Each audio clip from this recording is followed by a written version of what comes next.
Frustrated by the Windows Kernel-Based Library DLL software error message? I'm Sophie Chen, a Windows architecture specialist, and I'm here to implement a permanent fix for your Windows environment.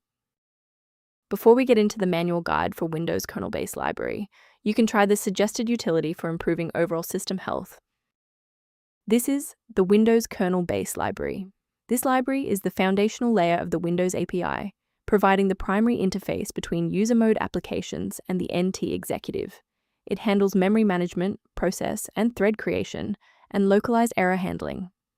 A faulting module, Kernelbase.dll crash, is a high-volume error typically triggered by access violations, C/005, when an application attempts to execute an invalid instruction or read protected memory. With that context in mind, our first logical step is a clean reinstallation.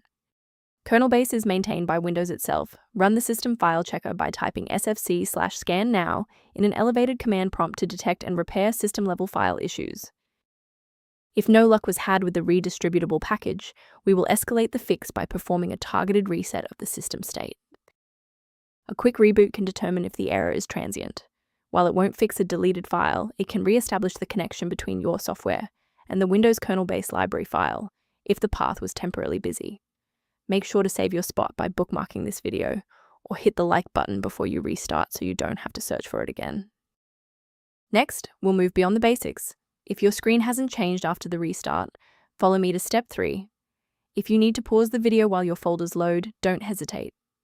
Rebooting didn't reconnect the runtime links, so let's go into the control panel and refresh the library files. First, go to Control Panel, then select Programs and Features. Second, find every Microsoft Visual C++ Redistributable, 2005 through 2022. Third, right-click each and select Change, then select Repair.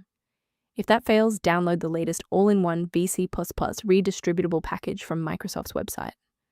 Please note that for DLL files with numbers, the number tells you which version to repair. For example, 120 equals 2013. Before you finalize your changes, I need to emphasize the importance of using trusted sources. Be suspicious of any site that asks you to disable your antivirus to install Windows Kernel-Based Library DLL, as this is a major red flag for malicious software. To ensure your system remains within verified parameters, you might choose to use an authorized maintenance path for ongoing support.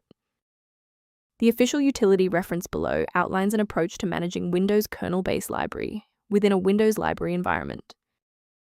To support our technical team and receive updates on Windows Kernel-Based Library resolutions, please hit the like button and subscribe to the channel.